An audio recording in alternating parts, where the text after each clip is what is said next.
Hello muri Zimbabwe, zita Dumisani Mlambo Mafanise. Tiri kufara kukupai chirongwa chintsva chinonzi couples.com. Tiri pano pa Dumarts film. Pari zvino tasvika pachikamu chemutambo.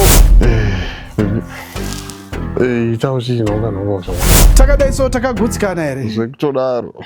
Tine 1 2 3 4 5 correct. Kana unga usati wa subscribe, ndonguva chaichayo kuti usubscribe. Ndinda kudya. Mwe afazwe.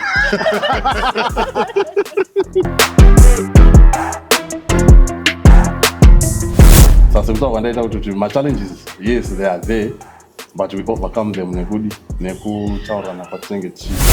Mangwana pakati kachomba anondiwanzira, so trust is the best, kuti titrustane pakati pedu. Kutaura kuti muri kuenda kumba kwenyu makabata chi? Excellent. Icho.